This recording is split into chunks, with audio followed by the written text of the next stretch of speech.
और इस वक्त की बड़ी खबर आती हुई दिल्ली पुलिस ने पाकिस्तान उच्चायोग के अफसर से जासूसी के आरोप में पूछताछ की है। पूछताछ के बाद भारत ने पाकिस्तानी उच्चायोग के अधिकारी को 48 घंटे में देश छोड़ने का आदेश दिया है। पाकिस्तानी अधिकारी महमूद अख्तर पर सेना से जुड़ी अहम जानकारी लीक करने का आरोप लगा है। उसके पास से कुछ अहम दस्तावेज भी बरामद हुए। इसमें पेन ड्राइव, अहम ठिकानों के नक्शे और सेना की तैनाती से जुड़े बेहद खुफिया जानकारियां शामिल हैं। महमूद अख्तर पाकिस्तानी नागरिक हैं और पाकिस्तानी खुफिया एजेंसी ISI के लिए काम करता है। बताया जा रहा है दिल्ली पुलिस को इसकी काफी वक्त से तलाश थी। सूत्रों के मुताबिक कल दिल्ली पुलिस ने राजस्थान के नागौर से आए 2 लोगों को गिरफ्तार किया था। उनसे पूछताछ के बाद ही पुलिस ने अख्तर को गिरफ्तार किया। महमूद अख्तर इन दोनों का हैंडलर था।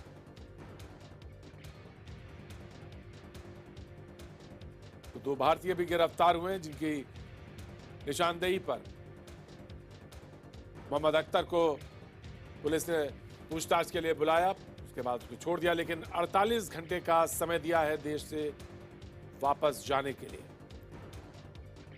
पाकिस्तानी अधिकारी के पास से अहम दस्तावेज मिले हैं जिनके आधार पर उसे 48 घंटे के बाद देश छोड़ने के लिए कहा गया है।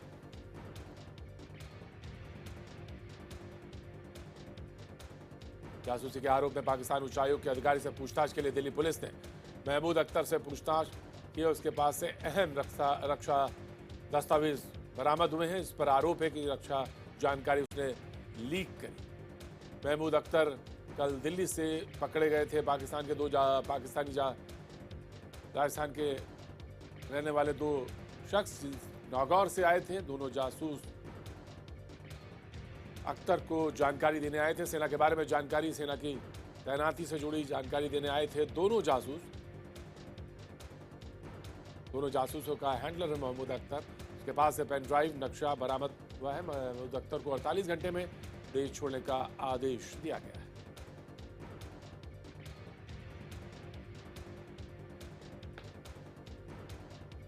हमारे सहयोगी आनंद हमारे साथ मौजूद हैं।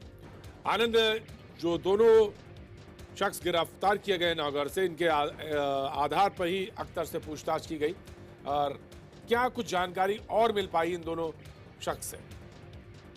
प्रतीक, प्रेस कॉन्फ्रेंस शुरू हो चुकी है। दिल्ली पुलिस के क्राइम ब्रांच के ज्वाइंट CP हैं रविंदर यादव, वो एक प्रेस कॉन्फ्रेंस कर रहे हैं और पूरी जानकारी साझा कर रहे हैं। कुछ पल में ये प्रेस कॉन्फ्रेंस शुरू होने वाली है। मौलाना रमजान और सुभाष जहांगीर है, ये 2 लोगों को क्राइम ब्रांच ने पकड़ा है। नागौर से ये आए थे और जो महमूद अख्तर हैं, जो हैंडलर हैं ISI में जो डेपुटेशन पे काम करते हैं 2013 से। बता देना मुझे, बता देना।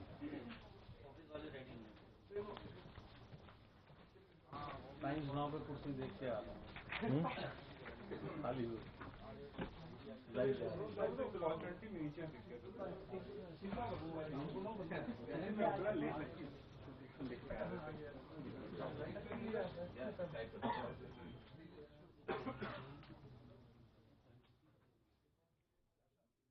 फोन साइलेंट पे कर लें प्लीज।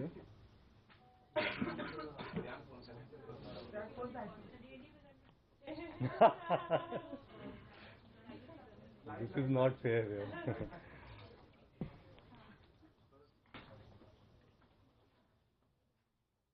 मैंने किसी को ब्लॉक नहीं किया है। रेडी? जैसा आप सबको पता है, दिल्ली पुलिस ने एक एस्पियोनाज रैकेट को बस्ट किया है, क्राइम ब्रांच ने, और 2 लोग गिरफ्तार हुए हैं। इस एस्पियोनाज रैकेट में पाकिस्तान हाई कमीशन का एक मेंबर किंगपिन था, जो इंडियंस को रिक्रूट करता था, स्पाइस को, उनसे इंफॉर्मेशन लेके पाकिस्तान हाई कमीशन में देता था और आगे पास ऑन करता था। जो 2 लोग अरेस्ट हुए हैं, मौलाना रमजान खान अलियास हजरत और सुभाष जहांगीर, दोनों नागौर के रहने वाले हैं। मौलाना साहब कुरैशियों की मस्जिद में नमाज पढ़ाते हैं और साथ में छोटे बच्चों को शिक्षा देते हैं। सुभाष जहांगीर जो है वो छोटा मोटा व्यापार करता था। पास में उसकी दुकान थी जो नागौर में गांधी चौक है, उसके पास कुरैशियों की मस्जिद है, उसी के पास इसकी सुभाष जहांगीर की दुकान थी। इसको काफ़ी लॉस हो गया था अपने व्यापार में। मौलाना साहब को पता था कि इसको पैसे की ज़रूरत है, तो इसने अपने साथ इसको शामिल कर लिया। ये सारा जो मॉड्यूल्स है करीब 1.5 साल से एक्टिव था। लास्ट 6 मंथ्स में हमारे पास क्रेडिबल इनपुट्स आ गए थे कि ये लोग पाकिस्तान ISI के लिए जासूसी कर रहे हैं।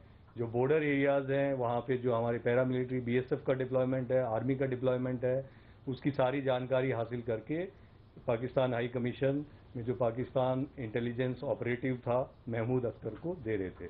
बदले में इनको अच्छा पैसा मिलता था। महीने में करीब एक बार ये विजिट करते थे और कहीं पे एक स्थान मुकर्रर होता था कि वहाँ पे आदान प्रदान होगा डॉक्यूमेंट्स का और पेपर्स का। इस बार हमको 25 अक्टूबर को पुख्ता सूचना आई थी कि जो दिल्ली जूलॉजिकल गार्डन्स है यानी दिल्ली का जो जू है, चिड़ियाघर है, वहाँ पे हम लोग सुबह 10 बजे के आसपास मिलेंगे और आप डॉक्यूमेंट्स लेके आना, आपको पैसे दे दी जाएंगे। इसके आधार पे हमारी जो DCP भीषम और ACP संजय सरावत की जो इंटरस्टेट सेल चाणक्यपुरी की टीम के इंस्पेक्टर्स और सब इंस्पेक्टर्स ने प्लेन क्लोथ में वहाँ पे ट्रैप लगाया हुआ था। कल सुबह यानी 26 तारीख को 10 बजे के आसपास वहाँ पे ये 3 लोग आए। तीनों लोगों को वहाँ अप्रिहेंड किया गया। पूछताछ करने पे जो पाकिस्तान इंटेलिजेंस ऑपरेटिव महमूद अख्तर है, उसने अपनी आइडेंटिटी कुछ और बताई। उसने अपने आप को महबूब राजपूत बताया। उसके पास आधार कार्ड था जिसमें चांदनी चौक लाल कुआं का एड्रेस था, हाउस नंबर वगैरह, और उसने बताया कि मैं तो वहाँ रहता हूँ चांदनी चौक में। खैर हमारी टीम ने तीनों को अपने ऑफिस में लेके आए और जब सस्टेन इंट्रोगेशन हुआ तब ये पता चला कि वो एक्चुअल में इंडियन नहीं है, चांदनी चौक का रहने वाला नहीं है। महबूब राजपूत जो आधार कार्ड था वो फोर्ज्ड आधार कार्ड था और उसकी जो एक्चुअल आइडेंटिटी थी वो महमूद अख्तर थी। पाकिस्तान आर्मी में 40 बलोच रेजिमेंट में वो हवलदार का काम करता था। करीब 3 साल पहले उसको ISI में रिक्रूट किया गया, बाकायदा उसका पूरा टेस्ट लिया गया कि वो इस काबिल है, और करीब 2.5 साल पहले उसको पाकिस्तान हाई कमीशन में पोस्ट किया गया। यहाँ पे भी उसको जानबूझ के वीज़ा सेक्शन में लगाया गया था ताकि जो आम भारतीय नागरिक जो वीज़ा के लिए अप्लाई करते हैं पाकिस्तान जाने के लिए, वो उसके संपर्क में आए और वो संपर्क में आने में वो उनको इंड्यूस करे कि तुम पाकिस्तान के लिए या हमारे लिए जासूसी करो। इस वजह से उसको वीज़ा सेक्शन में लगाया गया था। तो इस सारी कहानी में एक और किरदार है जो जोधपुर का है, शोएब। उसकी अभी हमें तलाश जारी है और हम उम्मीद करते हैं उसको जल्दी अरेस्ट कर लेंगे। शोएब जो है जोधपुर में पासपोर्ट और वीज़ा का काम करता है, एक वीज़ा एजेंट कह सकते हैं उसको। शोएब ने इसको जो अपने मौलाना हजरत हैं रमज़ान खान, इनको रिक्रूट किया। आगे मौलाना साहब ने सुभाष को रिक्रूट किया और भी कई लोगों को रिक्रूट किया हुआ है, जिसकी हम इन्वेस्टिगेशन में जांच करके उनको ज़रूरत पड़ेगी तो अरेस्ट करेंगे। इनके पास से अच्छी खासी रिकवरी हुई है जिसके अंदर बहुत सारे डिफेंस डिप्लॉयमेंट के मैप्स और बॉर्डर एरियाज़ के BSF डिप्लॉयमेंट के मैप्स, और इनके पास यहाँ तक की लिस्ट है कि जो BSF के आदमी वहाँ पे डिप्लॉयड हैं या वहाँ से ट्रांसफ़र होके चले गए हैं या रिटायर हो गए हैं या वॉलंटरी रिटायरमेंट ले लिया है। और काफ़ी सारे वीज़ा रिलेटेड डॉक्यूमेंट्स भी थे इनके पास जो ये पाकिस्तान इंटेलिजेंस ऑपरेटिव को देने वाले थे। वो इनका वीज़ा का काम भी करता, इनको पैसे भी देता, बदले में ये सारी इन्फॉर्मेशन उनसे लेता था। तो I hope everything is clear. बाकी हम प्रेस रिलीज में तमाम डिटेल्स आपको दे देंगे। सर, ये जो कल देने के लिए आए थे वो कौन सा डॉक्यूमेंट देने के लिए आए थे? जो ये रिकवरी हुई है ये उन्हीं डॉक्यूमेंट्स की हुई है जिसमें मेनली जो बॉर्डर एरियाज़ हैं, सर क्रीक वगैरह गुजरात के बॉर्डर एरियाज़ हैं, उसकी डिप्लॉयमेंट है BSF की और आर्मी की। वीजा सेक्शन वाले में समझा दिए सर, फिर से सर वीजा सेक्शन में क्यों काम करता था सर, किस लिए? इसलिए इसको वीज़ा सेक्शन में लगाया गया था कि वहाँ पे जो इंडियन सिटीजन्स हैं वीज़ा के लिए जब अप्लाई करते हैं तो उनके संपर्क में आए और फिर उसमें से पोटेंशियल रिक्रूट्स को आइडेंटिफाई करके उनको स्पाइंग का काम करवाए कि भाई देख ले जिसकी माली हालत कम है मैं तुमको पैसे दूंगा। तो इस तरह से कुछ और भी इंफॉर्मेशन है जो इन्वेस्टिगेशन चल रहा है, इसलिए पूरी इन्फॉर्मेशन मैं शेयर नहीं कर पाऊंगा क्योंकि वो है। ये तो सर एक तरीके से सिविलियन है सर, इनकी कैसे पहुंच यहाँ तक पहुंची सर की BSF की जैसे कहाँ से जानकारी मतलब कैसे? उसमें है कुछ नाम हमारे पास जो जिन्होंने उसको जानकारी दी है, मतलब वो हम उचित समय पे आपको बता देंगे कि कहाँ से है। Since 18 months, according to your data, these people were working, and every month they used to meet. How many documents would have been shared by these agents to? अभी हम इनकी पीसी रिमांड लेंगे, पूरा इंट्रोगेशन करेंगे। On an average महीने में एक visit होती थी इनकी, तो उस हिसाब से आप अंदाजा लगा। सर कहाँ पे विजिट होती थी दिल्ली में? दिल्ली में it might be in old Delhi somewhere, या यहाँ पे चिड़ियाघर हो गया, कोई जो टूरिस्ट स्पॉट है वहाँ पे बुला के और एक्सचेंज करना। Was Mahmood also in touch with different officials based in different establishments, because these are only two sites? Was he also in touch with other officials? He was in touch with several people, but हम अभी investigation के बाद ही कह पाएंगे कि कौन दे रहे थे, कौन नहीं दे रहे थे। That investigation is in progress. Sir, apart from Shoaib, who is right now absconding, or you people are looking for him, कोई और भी है जो आपको? हाँ, there are some other people also whom we are looking for, and अभी हमारी teams उनकी तलाश में है, और जब उनको अरेस्ट करेंगे आपको बताते हैं। Was Mahmood also using honey trap as a way to? Was he using honey trap as a way to get? हाँ, उसका जिक्र आया है। We'll be looking into that angle. They were exploiting some girls.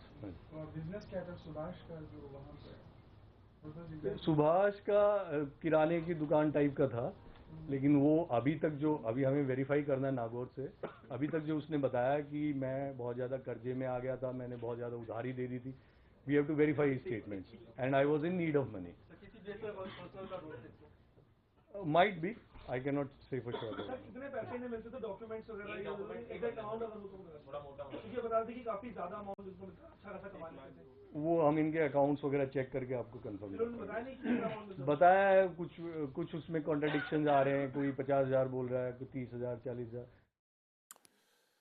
तो joint CP Ravindra Yadav जानकारी देते हुए कि किस तरह से ये पूरा ऑपरेटिव काम करता था, पाकिस्तान से लिंक्ड ये आईएसआई के एजेंट, जिसको कि कुछ गिरफ्तार किया दिल्ली पुलिस ने। वक्त एक छोटे से ब्रेक का, ब्रेक के बाद हम फिर हाजिर होते हैं। आप बने रहिए, देखते रहे IBN 7।